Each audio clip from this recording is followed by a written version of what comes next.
Topic আমরা একটু আগে পারস ভাইয়ের কাছে যে বিষয়টা শুনলাম, যেটা হচ্ছে সাপোর্ট রেজিস্ট্যান্স মধ্যে যে লিকুইডিটি গুলো তৈরি হয়, সেই লিকুইডিটি গুলো আমরা কিভাবে আইডেন্টিফাই করব, এবং তার পাশাপাশি লিকুইডিটি মার্কেট থেকে কিভাবে লিকুইডিটি গুলোকে কালেক্ট করে লিকুইডিটি সুইপের মাধ্যমে, সেই বিষয়গুলো আমরা আজকে জানবো। তো তার পাশাপাশি আমি মনে করি যে এই বিষয়টা আপনাদের জন্য জানা অত্যন্ত জরুরি যে লিকুইডিটি সুইপ আসলে কি, লিকুইডিটি সুইপ মার্কেটে কেন হয়, এবং আমরা কেন লিকুইডিটি সুইপ মার্কেট থেকে দেখবো যে আসলে এটার কারণটা আসলে কি।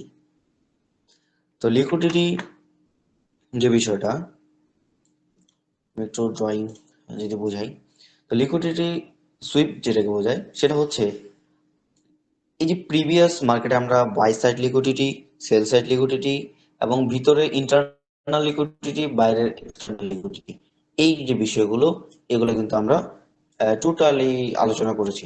তো এই বিষয় নিয়ে আমরা আর কথা বলতে চাচ্ছি না, যেহেতু সময় অনেক পেরিয়ে গেছে। তো লিকুইডিটি কোথায় হয়, কেন হয়, এই বিষয়গুলো কিন্তু আমরা সকলেই জানি, কিন্তু লিকুইডিটি সুইপ হওয়ার মূল যে উদ্দেশ্য বা কারণ, সেটা আমরা জানি না। তো আমরা জানি কি, মার্কেটে বিভিন্ন ধরনের কিন্তু লিকুইডিটি তৈরি হয়। ইমব্যালেন্স ক্যান্ডেল বলেন বা সাপোর্ট রেজিস্ট্যান্স বলেন, এই জায়গাগুলো থেকে কিন্তু কি তৈরি হয়, লিকুইডিটি তৈরি হয়। এন্ড একটা লিকুইডিটি যখন মার্কেটে তৈরি হয়, সেই লিকুইডিটিটাকে পূরণ করার জন্য বা লিকুইডিটিটাকে সম্পূর্ণরূপে নেওয়ার জন্য, যখন মার্কেট সেই জায়গায় যায়, সেটাকে বলা হয় লিকুইডিটি সুইপ। ঠিক আছে, এক কথায় সহজ ভাষায় যদি আমি বলি, তাহলে হচ্ছে যে কোনো লিকুইডিটিকে কালেক্ট করা, একটা লিকুইডিটিকে কালেক্ট করাই হচ্ছে লিকুইডিটি সুইপের কাজ। আমরা আরেকটা টপিক যেটা হচ্ছে ফার্স্টে আমরা কথা বলছি, যেটা হচ্ছে সাপোর্ট এন্ড রেজিস্ট্যান্স লিকুইডিটি। আমরা একটু আগে পারাজের কাছে শুনলাম যে সাপোর্ট মানেই বাই নিতে হবে এমন আমাদের কোনো কথা নেই।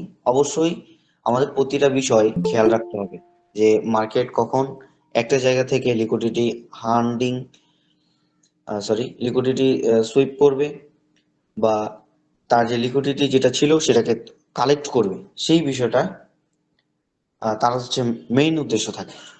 তো ঠিক এরকম যখন একটা সাপোর্ট রেজিস্ট্যান্স মার্কেটে তৈরি হয়, আমরা ধরে নিলাম যে এটা হচ্ছে মার্কেটের একটা রেজিস্ট্যান্স এবং এটা হচ্ছে মার্কেটের একটা সাপোর্ট।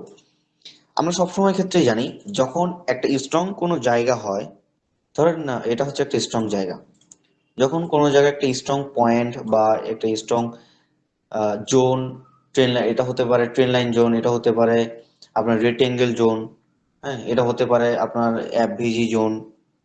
এই যখন জোনগুলো তৈরি হয়, প্রতিটা জোনে কিন্তু মার্কেটে লিকুইডিটি থাকে, হিউজ পরিমাণে লিকুইডিটি থাকে। যখন মার্কেটের একটা লিকুইডিটি থাকে, সেম পজিশনে কিন্তু আপনার এই সাপোর্ট রেজিস্ট্যান্স আমরা শুধুমাত্র একটা লাইন দ্বারা সবসময় ড্রয়িং করে থাকি, তবে আমরা গত মেবি 18 কিংবা 19 নাম্বার ক্লাসে দেখেছি যে আমরা রেক্টেঙ্গেলের মাধ্যমে কিভাবে train line support resistance zone আকারে আমরা এটাকে ড্রয়িং করতে পারি, এবং সেই অনুপাতে আমরা কিভাবে কনফার্মেশন নিয়ে ট্রেড করতে পারি। তো এটাই হচ্ছে আপনার একটা সাপোর্ট রেজিস্ট্যান্সের বিষয়। যখন একটা মার্কেটের ক্ষেত্রে আমরা দেখবো যে কোনো একটা স্ট্রং জায়গা, বা ধরেন এটা একটা স্ট্রং সাপোর্ট এরিয়া, যখন একটা মার্কেট স্ট্রং সাপোর্ট এরিয়াতে এসে পৌঁছায়, তো এই সাপোর্ট এরিয়া থেকেই কি মার্কেট উপরের দিকে যাবে এরকম কোনো কনফার্মেশন ডিরেক্টলি ভাবে নেই। মার্কেট অবশ্যই এটা হতে পারে যে মার্কেট সুন্দরভাবে এটাকে ব্রেকআউট করে মার্কেট নিচে চলে যেতে পারে, এবং এরকমও হতে পারে যে মার্কেট আপনার লিকুইডিটি নেওয়ার পরে নিচে যে লিকুইডিটি গুলো ছিল সাপোর্টের ক্ষেত্রে, এই লিকুইডিটি গুলোকে আপনার কালেক্ট করার পরেও মার্কেট ঠিক এইভাবে উপরে উঠে যেতে পারে।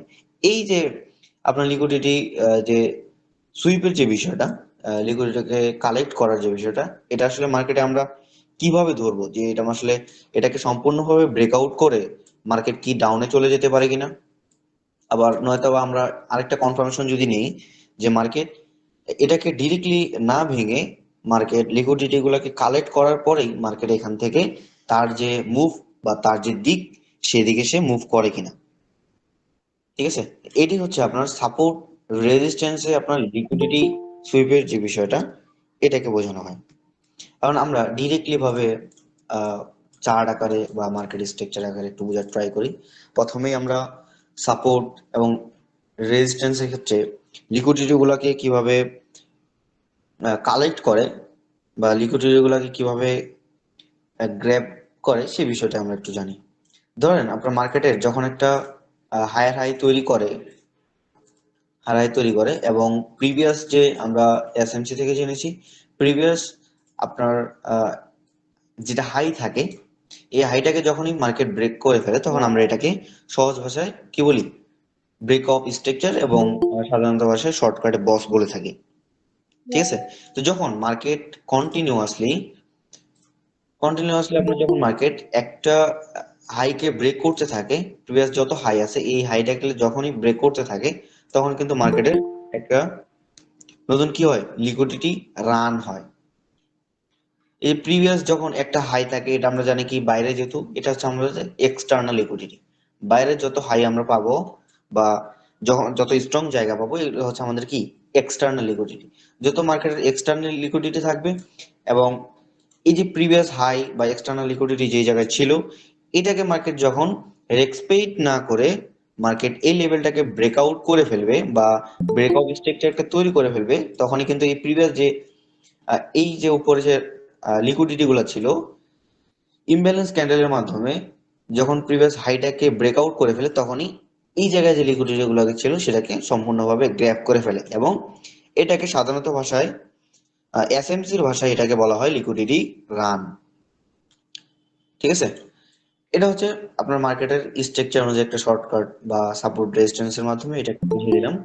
তবে এখন আমরা জানি যে যখন একটা সঠিক সাপোর্ট হয়, ধরেন না আমাদের এটা সাপোর্ট এবং উপরে যে প্রিভিয়াস হাই ছিল এটা হচ্ছে আমাদের কি রেজিস্ট্যান্স এরিয়া। যখন একটা সাপোর্ট এবং রেজিস্ট্যান্স এরিয়া আমাদের তৈরি হয়, যখন একটা সাপোর্ট এবং রেজিস্ট্যান্স এরিয়া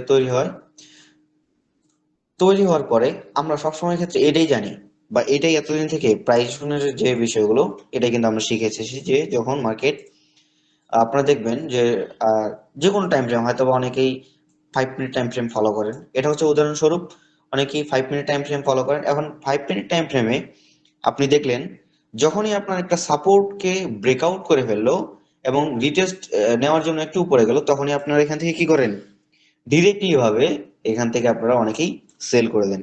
কিন্তু আপনার মার্কেট দেখা গেল কি ঠিক এই জায়গা থেকে রিটেস্ট হওয়ার পরে যারা হচ্ছে রিটেলার ট্রেডার আছে, শর্ট টাইম ফ্রেম দেখে ট্রেড করেন, অনেকে আছে ধরেন যে $3, $5 এরকম ভাবে ডলার কালেক্ট করে আপনার প্রফিট বুক করে। আবার অনেকেই আছে যে একটা নির্দিষ্ট একটা টিপি সেট করে $10, $12 এভাবে একটা টিপি সেট করে রেখে দেয়।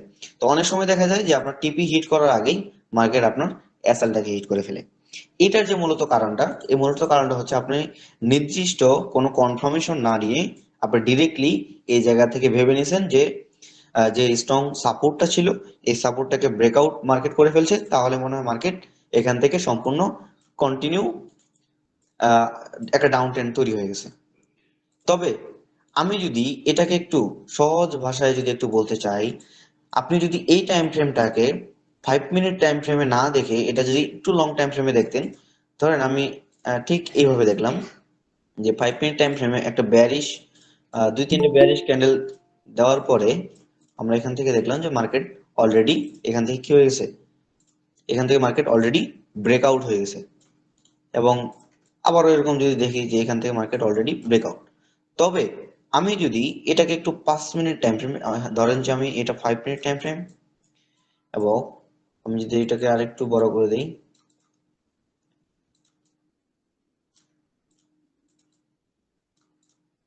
এটাকে যদি আরেকটু বড় করে দিই, হ্যাঁ ঠিক, ধরেন যে আপনার এটা হচ্ছে 1 আওয়ার টাইম ফ্রেম। একটু আগে পারস ভাই আমাদের সামনে যেটা আলোচনা করলো যে আসলে টাইম ফ্রেম নিয়ে আসলে আপনারা অনেকেই কনফিউজ, যে টাইম ফ্রেমের যে বিষয়টা, এই টাইম ফ্রেমটা নিয়ে অনেকেই কনফিউজ। আমি ধরেন যে এটা হচ্ছে 1 আওয়ার টাইম ফ্রেম, এটা হচ্ছে 5 মিনিট বা 15 মিনিট টাইম ফ্রেম বা 5 মিনিটই ধরলাম, এটা হচ্ছে 5 মিনিট টাইম ফ্রেম এবং এটা হচ্ছে 1 আওয়ার টাইম ফ্রেম। তো 5 মিনিট টাইম ফ্রেমে কিন্তু অলরেডি মার্কেট এখান থেকে একটা ব্রেকআউট, অলরেডি কি ব্রেকআউট, কারণ আমরা অনেকদিন থেকেই বা আগে থেকেই শিখে আসতেছি এই বিষয়গুলো, যে মার্কেট যখন একটা নির্দিষ্ট সাপোর্ট এবং রেজিস্ট্যান্সকে ব্রেকআউট করে ফেলবে, ফুল বডি দিয়ে যদি ব্রেকআউট করে ফেলবে, এবং নেক্সট টাইমে যখন একটা আবার রেড ক্যান্ডেলের মাধ্যমে বড় একটা ক্যান্ডেল দিবে, তাহলে আমরা ফুল কনফার্মেশন নিয়ে নিব যেখান থেকে আমাদের ব্রেকআউট। তবে আমরা যদি ঠিক একটু পরে এই জায়গা থেকে 1 আওয়ার টাইম ফ্রেমে শিফট করি, এখান থেকে ঠিক এইভাবে যদি আমরা 1 আওয়ার টাইম ফ্রেমে শিফট করি, তাহলে কিন্তু দেখবো 1 আওয়ার টাইম ফ্রেমে অলরেডি এখনো কিন্তু ক্যান্ডেল ক্লোজিং হয়নি।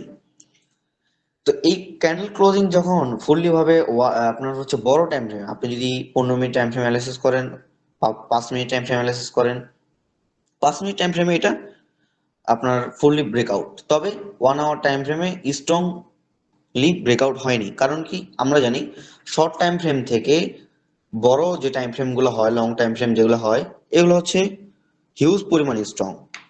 যখন একটা টাইম ফ্রেম আপনার এইটার যদি হয় আপনার 10% বা 20% স্ট্রং, এটা যদি হয় 20% স্ট্রং, 1 আওয়ার টাইম ফ্রেম হবে আপনার 50% স্ট্রং, তাহলে অবশ্যই এটার থেকে এটা হচ্ছে অনেক স্ট্রং। তাহলে আমাদের ফলো করা উচিত শুধু কি আমরা 5 মিনিট টাইম ফ্রেম ফলো করব? কখনোই না। 5 মিনিট টাইম ফ্রেমের সাথে অবশ্যই আমাকে লং টাইম ফ্রেম যেটা আছে সেটাকে আমরা ফলো করতে হবে। এখন আপনি একটু পরেই দেখলেন, আমি এটাকে একটু মুছে দিই। তো আপনি একটু পরে দেখলেন যে 5 মিনিট টাইম ফ্রেমে আবারও একটা রেড ক্যান্ডেল দিয়ে মার্কেট এখান থেকে ডাউন হয়েছে। তবে 1 আওয়ার টাইম ফ্রেম এখনো ক্যান্ডেল ক্লোজিং দেয়নি। ক্যান্ডেল ক্লোজিং দেওয়ার আগ মুহূর্ত পর্যন্ত মার্কেট, ধরেন যে আপনার এখানে ছোট্ট একটা উইক বা একটা বড় উইক দেওয়ার পরেই মার্কেট এখান থেকে সুন্দর করে উপরে চলে গেছে, ঠিক এরকম আকৃতিতে। আমি এটাকে একটু রেড কালার করে দিই, তাহলে আপনারা বুঝবেন। তো এটা হচ্ছে আপনার একটা মার্কেটের কি বডি ছিল। বডি থেকে ক্যান্ডেল ক্লোজিং দেওয়ার আগেই মার্কেট বায়ারের প্রেসার বেশি থাকার ফলেই মার্কেট এখান থেকে ডিরেক্টলি কি হয়ে গেছে, এইভাবে মনে করেন যে ক্যান্ডেলটা ক্লোজ দিয়ে দিয়েছে। যখনই মার্কেট এখানে একটা ক্যান্ডেল ক্লোজ দিয়ে দেয় 1 আওয়ার টাইম ফ্রেমে, ঠিক আপনি যদি দেখবেন 5 মিনিট টাইম ফ্রেমে আপনার ক্যান্ডেলটার সিস্টেম বা আকৃতি হবে হচ্ছে এরকম। তার মানে যখনই আমি দেখলাম যে আপনার মার্কেটে কোনো একটা সাপোর্ট বা রেজিস্ট্যান্সকে ব্রেকআউট করে ফেললো শর্ট টাইম ফ্রেমে, এবং সেটাকে আমি যদি 1 আওয়ার টাইম ফ্রেমে শিফট করি, তাহলে কিন্তু স্ট্রংলি যে টাইম ফ্রেমটা, সেই টাইম ফ্রেমে কিন্তু এখনো মার্কেটের সাপোর্ট ব্রেকআউট হয়নি। তবে 5 মিনিট টাইম ফ্রেমে ব্রেকআউট হয়েছে। তবে এখন আমরা যেটা শিখলাম যে যেহেতু 5 মিনিট টাইম ফ্রেম থেকে 1 আওয়ার টাইম ফ্রেম অনেক স্ট্রং, সেক্ষেত্রে আমাকে সব সময় ক্ষেত্রে অ্যানালাইসিস করার ক্ষেত্রে এটা ফলো করব, তার পাশাপাশি লং টাইম ফ্রেমকে আমাদের ফলো করতে হবে।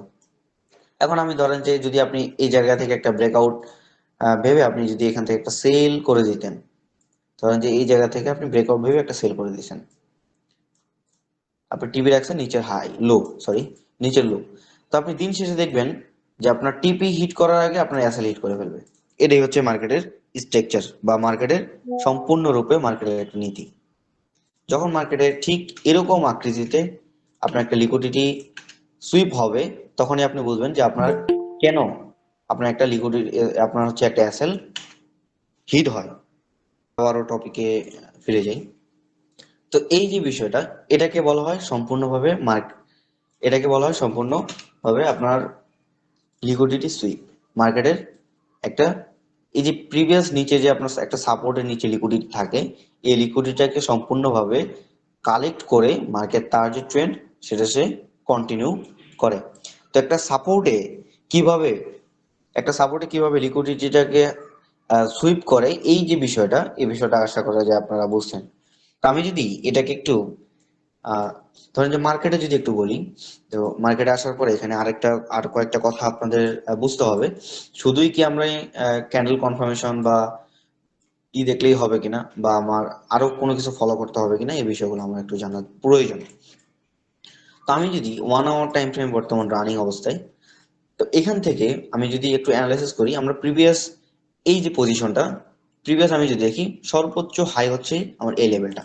না, আমি যদি এই লেভেলটাকে একটু ড্রয়িং করি এবং তার পাশাপাশি দেখি, আমি যদি 1 আওয়ার টাইম ফ্রেমে এটা না দেখে আমি যদি এটা 5 মিনিট টাইম ফ্রেমে একটু শিফট করি, তাহলে আপনি এটা আরেকটু ভালোভাবে বুঝবেন যে যখনই 5 মিনিট টাইম ফ্রেমে, যেহেতু এটা সিপিআই নিউজ ছিল, তারপরও আপনাদের বোঝার ক্ষেত্রে এটা বোঝা দরকার। তো যখন একটা রেজিস্ট্যান্সকে মার্কেট ফুললি স্ট্রং একটা বুলিশ ক্যান্ডেল, যেটাকে আমরা ইমব্যালেন্স ক্যান্ডেল হিসেবে ধরতে পারি, এই ইমব্যালেন্স ক্যান্ডেলকে যখন সম্পূর্ণভাবে আহ, নিয়েছে, তখন কিন্তু আমরা এখান থেকে অনেকই কনফার্মেশন হয়ে গেছে যে মার্কেট এখান থেকে সুন্দরভাবে যদি রিটেস্ট করে, এখান থেকে আপনারা বাই সেট আপ খুঁজবে অনেকেই। তবে মার্কেট কি করছে? মার্কেট এর বিপরীত, মার্কেটের সম্পূর্ণ বিপরীত। কারণ কি, আপনি যদি ঠিক এই জায়গাটা থেকে বাই সেট আপ খুঁজতেন, তাহলে আপনার এসএলটা হার্নিং হতো। কারণ কি, কারণ আমি যখন 5 মিনিট টাইম ফ্রেমে এটাকে সম্পূর্ণভাবে একটা ব্রেকআউট হিসেবে ধরতেছি, তবে আমি যদি এটাকে 4 আওয়ার টাইম ফ্রেমে শিফট করি, আচ্ছা 1 মিনিট, এটাকে যদি আমি 4 আওয়ার টাইম ফ্রেমে একটু শিফট করি, তো 4 আওয়ার টাইম ফ্রেমে শিফট করার পরে আপনি দেখবেন এটা কিন্তু সম্পূর্ণভাবে 5 মিনিট টাইম ফ্রেম হোক, এমন 30 মিনিট টাইম ফ্রেম হোক, এবং হচ্ছে আপনার 1 ঘন্টা টাইম ফ্রেম হোক, তিনটা টাইম ফ্রেমেও কিন্তু আপনি কনফার্মেশন পাইছেন যে আপনার অলরেডি এটা ব্রেকআউট। তবে লং যে টাইম ফ্রেমটা আছে, 4 আওয়ার যে টাইম ফ্রেমটা আছে, 4 আওয়ার টাইম ফ্রেমে কিন্তু মার্কেট সম্পূর্ণভাবে উপরে যে রেজিস্ট্যান্স ছিল সেটাকে কিন্তু ব্রেকআউট করতে পারেনি। তার মানে কি, এই যে উপরে যে প্রিভিয়াস যে আপনার লিকুইডিটি গুলো ছিল, প্রিভিয়াস উপরে কি ছিল? লিকুইডিটি ছিল। এই লিকুইডিটি গুলাকে মার্কেট সম্পূর্ণভাবে নেওয়ার পরেই মার্কেট এখান থেকে আবার তার যে পজিশন, সেম পজিশনে বর্তমান মার্কেট অবস্থান করতেছে। এখন ধরেন যে মার্কেটের, আমি যদি বলি যে এই জায়গায় লিকুইডিটি কেন তৈরি হয়েছে, যদি একবার এই জায়গা থেকে টাচ হতো, মার্কেট ধরেন যে এই জায়গা থেকে যদি একবার টাচ হতো, তাহলে কিন্তু মার্কেট এরকম ভাবে ডিরেক্টলি লিকুইডিটি গুলোকে নিয়ে তারপর আসতে পারতো না। যখন একবার টাচ হয়েছে, তার মানে এখান থেকে একটা লিকুইডিটি তৈরি হয়েছে। সেকেন্ড টাইমে মার্কেট যখন আবার সেই পজিশনে আসছে, যেহেতু এটা লং টাইম ফ্রেম, সেক্ষেত্রে প্রিভিয়াস আগের যে লিকুইডিটি ছিল, তারপরে আবার এখান থেকে লিকুইডিটি কি হয়েছে? যোগ হয়েছে। এরকম যখন আপনার পর পর তিনবার মার্কেট একই জায়গা থেকে লিকুইডিটি বারবার রেখে যাচ্ছে, তো মার্কেটের নেক্সট টার্গেট হবে, আমরা সবসময় জানি যে তিনবার একটা জায়গায় যখন টাচ করে, সেই জায়গাটা হয় হচ্ছে অনেক স্ট্রং, এবং সেই জায়গাটা নেক্সট টাইমে যখন চারবারের সময় যখন মার্কেট যাবে, তখন আমাদের অবশ্যই সেই জায়গায় সতর্ক থাকতে হবে, কারণ মার্কেটে তখন টার্গেট থাকবে সেই লাইনটাকে ব্রেকআউট করা। সেম পজিশনে আমরা ঠিক এই পজিশনে দেখতেছি, যখন হিউজ পরিমাণে একটা জায়গায় লিকুইডিটি তৈরি হয়, সেই লিকুইডিটি গুলোকে সুইপ করা বা লিকুইডিটিকে সম্পূর্ণভাবে নেওয়ার পরেই মার্কেট এখান থেকে ডাউন। এখন আপনি যদি চিন্তা করতেন যে আমি এই জায়গা থেকে একটা বাই সেট আপ রাখবো, শর্ট টাইম ফ্রেমে 15 মিনিট টাইম ফ্রেম যদি আমি একটু ফলো করি, 15 মিনিট টাইম ফ্রেম থেকে ফলো করার পর আপনি এখান থেকে ঠিকই কিন্তু একটা বাই সেট আপ রাখবেন, ঠিকই কিন্তু কি করবেন? একটা বাই সেট আপ রাখবেন। তবে এটা কিন্তু সম্পূর্ণভাবে ভুল একটা ধারণা। তবে হ্যাঁ, হতো না কেন? অবশ্যই হতো। যদি মার্কেটের 4 আওয়ার টাইম ফ্রেমে যখন মার্কেট আপনার একটা ডিরেক্টলি বুলিশ ক্যান্ডেল ছিল, সেটা কিন্তু বর্তমানে একটা ডোজি ক্যান্ডেল হিসেবে প্রমাণিত হচ্ছে। তবে যখন একটা বুলিশ অবস্থায় ছিল, মার্কেট কিন্তু একটা উপরে কি ছিল? উইক ছিল। এখন এইটা বুলিশ ক্যান্ডেলটা যদি আপনারা ধরেন যে এই যে একটা ইমব্যালেন্স ক্যান্ডেল, এই ইমব্যালেন্স ক্যান্ডেলকে যদি আমরা একটা ফেয়ার ভ্যালু গ্যাপ হিসেবে ধরে নেই, মার্কেট যদি কোনোভাবে, আচ্ছা আমি এটাকে ডিলিট করি, মার্কেট যদি কোনোভাবে এটাকে রেসপেক্ট করতো, এই এফভিজি কে রেসপেক্ট করতো, তাহলে কিন্তু মার্কেট এখান থেকে আপনি একটা কি করতে পারতেন? বাইরের দিকে সেট আপ রাখতে পারতেন। তবে যেহেতু এই জায়গা থেকে আহ, যেটা হচ্ছে আমাদের এফভিজি ফেয়ার ভ্যালু গ্যাপ যেটা আছে, এটাকে যেহেতু রেসপেক্ট করেনি, সেক্ষেত্রে আমরা কনফার্ম, যখনই একটা এফভিজি কে যখন আপনি দেখবেন, সহজ ভাষায় বলি আরেকটু, যখন আপনি দেখবেন যে আপনার কোনো স্ট্রং লেভেল এবং কোনো সাপোর্ট বা রেজিস্ট্যান্স যখন তৈরি হবে, এটাকে যখন ব্রেকআউট করবে, অবশ্যই ব্রেকআউটের ক্ষেত্রে আমরা কি জানি? একটা ইমব্যালেন্স, মাধ্যমে কিন্তু, ইমব্যালেন্স ক্যান্ডেলের মাধ্যমে কিন্তু সেটাকে ব্রেকআউট দিতে হয়। যখন একটা ইমব্যালেন্স ক্যান্ডেলের মাধ্যমে সেটা ব্রেকআউট দিবে এবং সেখানে একটা এফভিজি তৈরি হবে, নেক্সট টাইমে যখন দেখবেন আবার সেই জায়গায় আপনার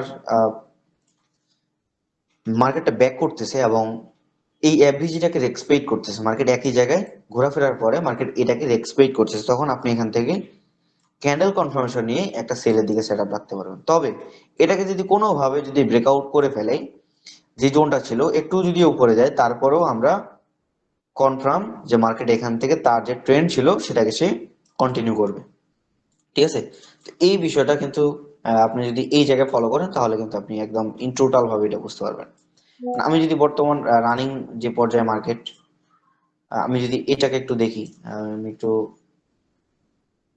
1 আওয়ার টাইম ফ্রেম একটু শিফট করি। 1 আওয়ার টাইম ফ্রেম বর্তমান রানিং একটা অবস্থায়। তো 1 আওয়ার টাইম ফ্রেম বর্তমানে যেই পজিশনে মার্কেট আছে, এখান থেকে ধরেন যে আপনার ডিরেক্টলি একটা কিন্তু আমরা এখান থেকে কি পাচ্ছি, একটা এখান থেকে মার্কেটের এফভিজি পাচ্ছি। তার মানে কি, মার্কেটের এফভিজি একটা 1 আওয়ার টাইম ফ্রেমে একটা এফভিজি পাওয়া মানে এটা অনেক কিছু। যখন আপনি মার্কেটে আসার পরে একটা কি পাবেন, এফভিজি পাবেন, সেটা হচ্ছে আবার লং টাইম ফ্রেমে, তখন কিন্তু এখানে মার্কেটের লিকুইডিটি অনেক বেশি থাকে।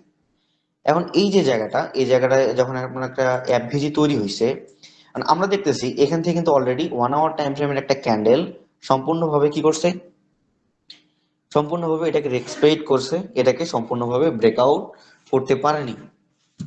নেক্সটের ক্যান্ডেলটা হাই ভলিউম না দিয়ে একটা স্থিতিশীল অবস্থায় এখান থেকে অবস্থান করতেছে, এবং এই যে এফভিজিটা এটাকে রেসপেক্ট করে একটা ট্রাইং করতেছে, একটাকে এই যে এফভিজি যে জায়গাটা এটাকে রেসপেক্ট করতেছে। কোনোভাবে এটাকে যদি রেসপেক্ট না করে মার্কেট যদি কনফার্মেশন নিয়ে আপনি দেখেন যে এটাকে স্ট্রং ভাবে যদি ব্রেকআউট করতে পারে, ঠিক আছে, স্ট্রং ভাবে যদি ব্রেকআউট করতে পারে তাহলে আপনি মার্কেটের একদম নিশ্চিত থাকেন আপনার মার্কেটের নেক্সট টার্গেট হবে এই যে নিচের যে হাই আছে, সরি নিচের যে লো আছে, এই লো পর্যন্ত আপনার টার্গেট হবে। তারপরেও যদি মার্কেট এই যে এফভিজিটা আছে যেটাকে যদি রেসপেক্ট করে মার্কেট যদি তার যে ট্রেন্ড সেটাকে যদি কন্টিনিউ করে তাহলে মার্কেটের আবারও উপরে যে হাই আছে সেটাকে কন্টিনিউ করার বা সেটাকে নেওয়ার চিন্তা ভাবনা মার্কেটে সম্ভাবনা অনেক বেশি।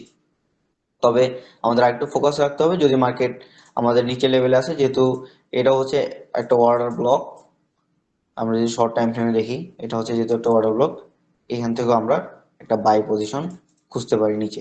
তবে সেক্ষেত্রে আমাদের অবশ্যই ফলো এবং ফোকাস রাখতে হবে, কারণ নিচে হিউজ পরিমাণে লিকুইডিটি এখান থেকে তৈরি বর্তমান আছে। ঠিক আছে, তো আশা করা যায় আপনারা আমার টোটালি যে বিষয়টা, এই বিষয়টা বুঝতে পারছেন, এবং নেক্সট টাইম থেকে এই বিষয়টা আপনি ফলো করবেন। আপনি শুধুমাত্র একটা ব্রেকআউটের মাধ্যমে আপনি কখনোই কি করবেন না, শুধুমাত্র একটা শর্ট টাইম ফ্রেমের ব্রেকআউট দেখে কখনো আপনি মার্কেটে জাজ করবেন না, এবং মার্কেটে আপনি কি করবেন না, কনফার্মেশন ট্রেড করবেন না শুধু একটা ব্রেকআউট দেখে। ধরুন যে আপনার প্রিভিয়াস যে হাই ছিল এটাকে যদি আমি একটু দেখি, তাহলে আমি এখান থেকে এটাই দেখবো যে আমার সম্পূর্ণভাবে এখান থেকে কি ছিল, একটা ব্রেকআউট 1 আওয়ার টাইম ফ্রেমে, সেটা 1 আওয়ার টাইম ফ্রেমে সেটা অলরেডি একটা ব্রেকআউট। তবে আমি যদি একটু 4 আওয়ার টাইম ফ্রেমে শিফট করি, 4 আওয়ার টাইম ফ্রেমে কিন্তু একদম বুলিশ, ফুল বুলিশ ক্যান্ডেল দিয়ে এটা কিন্তু একটা ব্রেকআউট। এবং 1 আওয়ার টাইম ফ্রেমে যদি আবার শিফট করি, এখন এই জায়গা থেকে আমরা দেখতে পাচ্ছি যখনই একটা ইমব্যালেন্স ক্যান্ডেল বারবার এখান থেকে তৈরি হয়েছে, যেহেতু আমরা এই জায়গায় যদি একটু ফোকাস করি তাহলে কিন্তু আমি যখন বেসিক ক্লাসটাতে আমরা যখন জয়েনিং ছিলাম তখন কিন্তু আমরা জানছি যে এই যখন এরকম বড় বড় উইক তৈরি হবে তখন এই যে এফবিজি গুলো অনেক সময় ইনভ্যালিড হয়। ঠিক আছে, তবে আমরা এই যে ছোট যে এফবিজিটা আছে এখান থেকে 1 আওয়ার টাইম ফ্রেমে এই এফবিজিটাকে আমরা কালেক্ট করতে পারি বা এটাকে আমরা ধরতে পারি। অবশ্য আমরা এই জায়গাটাকে একটু ফলো করার পরে আমি দেখতেছি যে এই যে এফভিজিটা ছিল এই এফভিজিটাকে মার্কেট কি করতেছে, বারবার বারবার রেসপেক্ট করতেছে।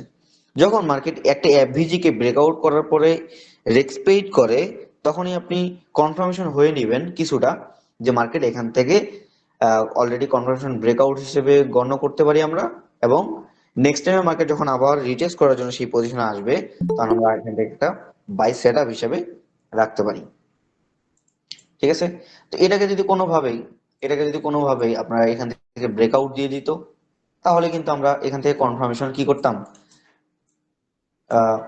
ইনভার্স এফভিজি যেটা ছিল সেই হিসাবে আমরা এখান থেকে একটা অবশ্যই সেল পজিশন খুঁজতাম, এবং প্রিভিয়াস হাই যে ছিল হাই এর আমরা উপরে কি রাখতাম, হ্যাসেল রাখতাম, এবং টিপি রাখতাম হচ্ছে আমরা এই নিচের যে লো আছে এই পয়েন্ট পর্যন্ত, বা নিচে আমরা যে এফভিজি যেটাকে আমরা যদি বলি বা অর্ডার ব্লক বলি, এই পর্যন্ত আমরা এখান থেকে একটা কি করতে পারি, এটা 1:2 1:3 এরকম একটা টার্গেট রাখতে পারি। ঠিক আছে, এটা হচ্ছে মূলত মার্কেটের সম্পূর্ণরূপে একটা স্ট্রাকচার। নেক্সট টাইমে আমি আশা করব যে আপনারা একটা ট্রেড করার ক্ষেত্রে অবশ্যই নিজের মাইন্ড সেট আপকে আগে ঠিক রাখবেন এবং তার পাশাপাশি আপনি সঠিক মানি ম্যানেজমেন্ট ফলো